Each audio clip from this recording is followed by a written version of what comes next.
All right, hello team. I am back doing our third flipped communication in year two, providing you with information on happenings within our school counseling program, but also just hoping to get your feedback and input regarding initiatives we've done, just hoping to get your perspective so that we can continue to better the program. You guys are an integral piece to our school, our students, and to this school counseling program, which is why I'm hoping, like I sent out the invitation last year, that you'll still, year two, come alongside us and provide your valuable input and feedback. It's important to include stakeholders and especially your feedback in in the happenings of what we're doing, but continually utilize that to make decisions moving forward, and using our data to make decisions and move forward. And so you guys provide various perspectives based on your role in our building or outside of our building, your experience, your content area, the collaboration you have had with us in different events that we've had going on. And so that varied experience and perspective is very valuable to big picture helping us continue to move forward. I do promise that the videos will be shorter this year. I realized last year I had a lot of content, and I realized that I need to put more focus on just a fewer items and making this flipped communication more of a manageable time frame so that you can have one sitting and be able to watch it maybe start to finish. And so my goal this year is to also make this flipped communication shorter for you to be able to view as well. And again, being able to give this communication out, whether through flipped communication model or through face-to-face or one-on-one, it's part of our best practice and part of our comprehensive program and what's a valued component that's research-based, to be able to have stakeholders have a stake in your program as well. So hopefully you see it that way as well. I am going to get to our presentation that I've also shared with you as a link on the email that I'm sending this through. So again, we are in year two. This is my third flipped communication.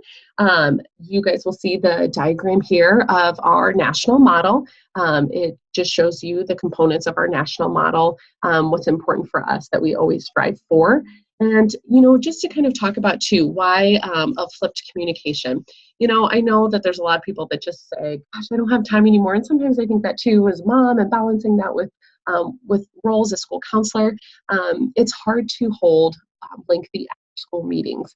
And I want to respect your time. I value your time. And so I'm hoping to be able to get this information out in a way that it's convenient for you, it works for you. I also like having it recorded as part of a resource. Again, with all the technological advances that we've been able to have these last decades, we can do so much more, which is why this outlet is a great avenue in how we communicate to you, our stakeholders. This is where flipped communication comes in. It's based off a very successful flipped classroom model. It uses video technology like this to save you valuable time, to save me valuable time as well, being able to communicate to a large group of people. But more than that, it offers kind of glimpses into our school counseling program in a way that maybe I can provide through different avenues through the presentation. It also, like I said, it saves time. Sometimes you sit in a meeting and think, gosh, I could have read all this in an email. And I don't want that presentation to be something you could have just gotten in an email. So I still like the interactive piece of a flipped communication. It also strengthens relationship in a way that you're still connected to what's happening in the school counseling program as I'm able to demonstrate or show some things. It also allows for information to be available whenever someone needs it. So if I want to refer back to this, or if you want to refer back to it, here it is for some personalized learning. Flipped communication can also be used for building brands, and that's not what I personally want to use it for, although I do think it's a component that's helped my professional identity, but that's not necessarily the motivation for this or the goal. It can brand your district or school or even a school counseling program, but I really just want to be able to refer back to it as a resource and use it as a way to communicate to our stakeholders. And so that is just more information about why I'm choosing to do these meetings of sorts through a flipped communication model. Again, your purpose, if I haven't already explained it through the email or through last year's videos, you guys have an integral part in our building, within our parents, our students, our community. You have an integral part of the school counseling program as we are part of this system. And so I very much value your input again, your different perspectives that come together and really help us with the intricate components of a school counseling program. It takes a village to raise our young people, but it also takes a village to better the programs within our system. And the school counseling program is one of those. It takes a village. I need you all. We need each other. But you guys, because of your perspectives and experience, really provide great accountability, great professional learning, that you're able to hold us accountable, but help us grow, learn, and serve right alongside you for our community, our staff, and our students. And so, yes, you guys are so important. The objectives for this shortened presentation, I'm going to let you know of our new program goals for this year. I want to show you some changes in our 4-year planning and career exploration, give you an update where I'm at with RAMP, and have a feedback form that hopefully you will fill out after watching this video. For our goals, this is a great piece of what is a data-driven program, that we're able to set goals based on data, based on baseline data, be able to look at the goals, keep track of those goals, and then revise those goals. And so I'm still focusing on attendance and academics. Behavior is another area that we have goals, program goals, based on outcome data. And behavior, I think, is still something that seems a little out there for me. Like, how do we measure that? How do we impact that? And again, I think there's several things that we do as a staff and through the counseling program, but the data just isn't real crystal clear for me to feel like I can use as a baseline yet. We're getting there. But attendance and academics is something we're growing in, and something I feel like we have a better idea and a stake in how we can make improvements. So you guys can see with the first one, we're still looking at those chronic attendees, our students who are accruing 16 or more absences.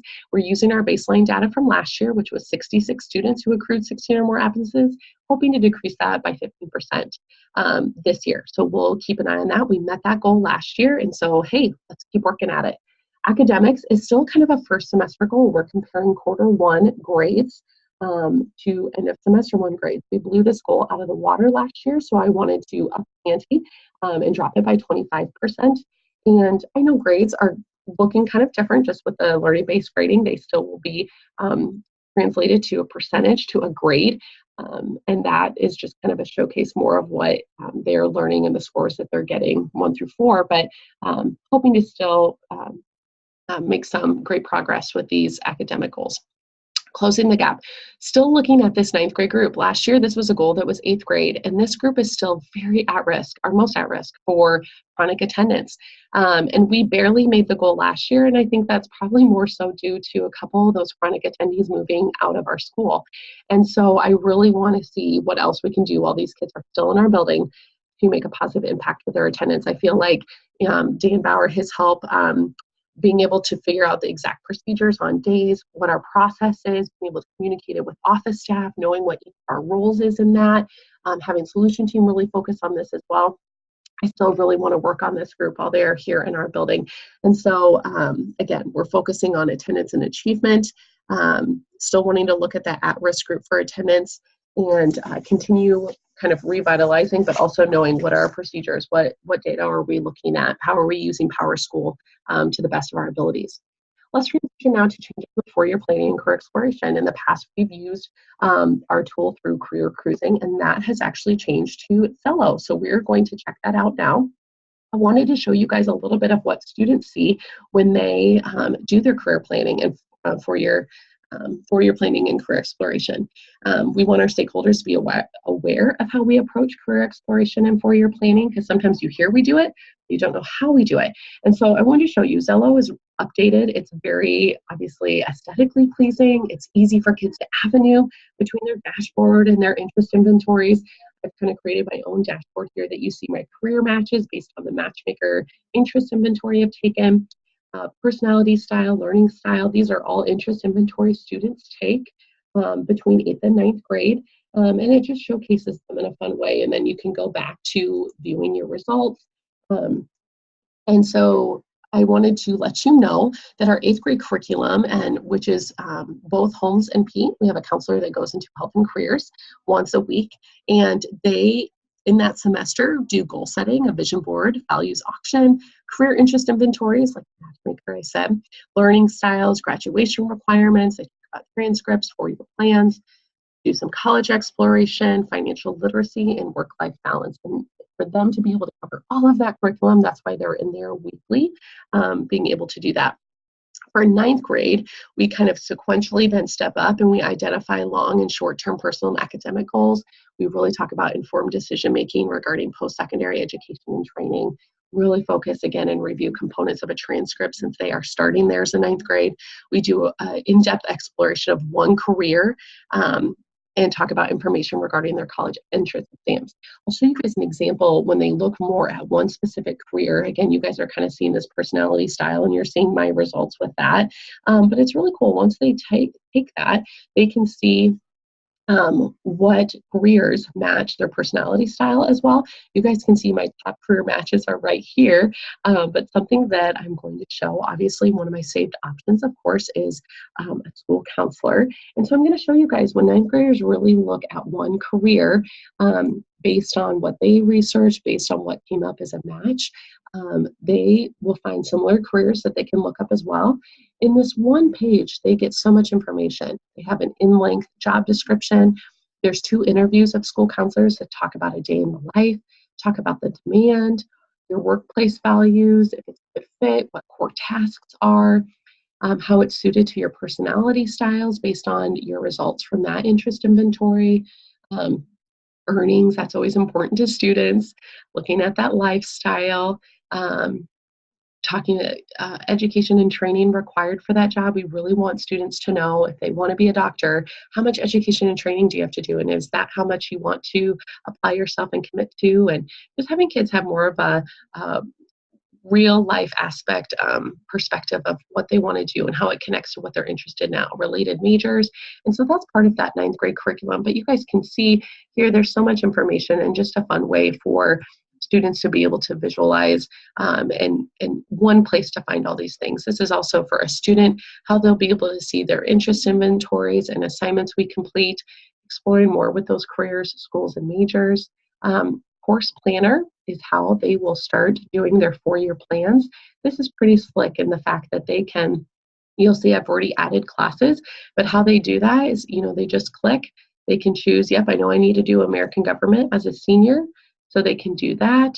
I can hit done, see it added there. I can do other 12th grade electives, say I want to, just scan this and look at what I want to do.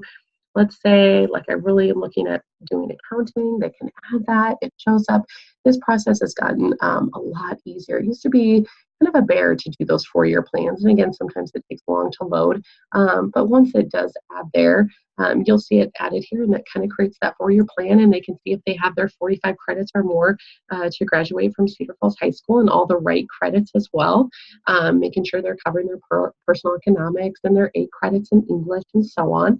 So I just want to give you guys more of an idea of what that looks like as part of our 4-year planning. And if you have more questions with that, I'd love for you to just ask. You guys can even maybe get on and make an account too. It's kind of fun to learn more about yourself, even as an adult, being able to go back and be able to say, oh gosh, I learned that this is my personality style. And yeah, it's always fun.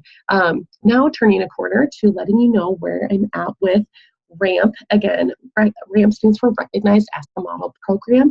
The RAMP process is part of kind of the culmination of implementing a comprehensive program, being able to look at the 12 components of a comprehensive program and saying, I feel like we're implementing this, we're doing this, and then being able to kind of apply yourself to that RAMP application and write those narratives supporting the work that you're doing. And out of the 2 years I worked on it, I submitted that application in August. The deadline was just earlier this month, so already waited a couple months, got it in early, and I will find out probably in January the results of that. But until then, just continuing to do the comprehensive work that creates a great program, and continuing on with best practice and doing all those components, and now just not having to describe it at length in the application. I wanted to let you guys know, and some of you have seen this website because I presented it to a small group of you at the end of last school year. I put all of my RAMP materials in one website so that I could use it as kind of an advocacy tool. So if I presented to a group of people, that I had all of my information on RAMP or Ask the National Model in one place, but that also I could easily showcase what the 12 components are and part of what I had to submit for that RAMP application. Now, I don't think any of my narratives are on here. But other supporting documents that I had to provide as part of that application, answering the question, how are our students different as a result of our school counseling program? All of these supporting documents under the 12 components are showing how our students are different based on the work we do within our school counseling program. So these are the program goals from last year, and I told you a little bit about the results we had from those from last year, how they created baselines from this year. You guys can see that, I can just continue to kind of work towards, work down. I'm not sure why this isn't, there we go. And again, if you want the website to this again so that you can look further into this, if you're interested, you can see that a lot of these components do have supporting documents down here that you can download and view. A lot of these final ones really have a lot of those attachments that you can look through. But again, I have it in one place because I'm also hoping that eventually I can use this as a tool to provide professional development to other counselors. I'm really passionate about RAMP and comprehensive programming, and I really hope to help other school counseling programs be able to work towards a comprehensive program, but then if they choose to be able to ramp up their school programs, ramp up their schools and their counseling programs as well. So I hope to use this as a learning tool for that too, which is why I was motivated to kind of store it all in one place and have it here. Easy resource to be able to refer back to, but that's definitely something I would like to see come from it. Again, I think it's a great tool for advocacy and showing success or the work of our program. I think it's a step in furthering even my professional development and identity as well in that, and just using it as a resource, like I said, to teach fellow counselors how to ramp up their school counseling program. So again, if you would like this website, you can definitely let me know and I will get that to you for sure. We are nearing the end of this flipped communication, this fall meeting, and I would really love for you to take this short survey. Again, just wanting to get your feedback on what type of communication do you prefer? Is this flipped communication working for you, or would you prefer a sit-down meeting where we just talk face-to-face? Or do you think a face-to-face meeting would be beneficial? I would love to hear your feedback for that. But again, we need your feedback. We value your opinion and thoughts. We appreciate your honesty. I'm not collecting email addresses, so I really want to hear your honest thoughts so that, again, we can just take those constructive, positive comments and be able to work with them and continue to make the program better. There are going to be steps necessary to make it better for our staff and our students and our parents, and we strive to model our program after a comprehensive model from our National American School Counselor Association program. So it's important to include stakeholders in that, and you guys all have a stake in what we're doing as well. So again, please just answer these 5 questions. You can get to the survey by opening this presentation and clicking here. Otherwise, I've provided the link within the email as well. I look forward to hearing from you in this form, being able to hear your feedback, use your voice to tell us some things. And if you feel like you have extra feedback that doesn't categories in one of these questions, please shoot me an email, come down to our office, please let us know. We're always open to that. We so appreciate the work you guys do and just want to work with you to make it better continually. So yeah, short survey. Again, thank you so much for listening to this. Hopefully it was shorter if I haven't timed it. Again, thanks for being a great team that is just so much fun to be a part of. So going to click out of this now, and yeah, just thank you so much for your time and for what you do for our kiddos as well. Thanks.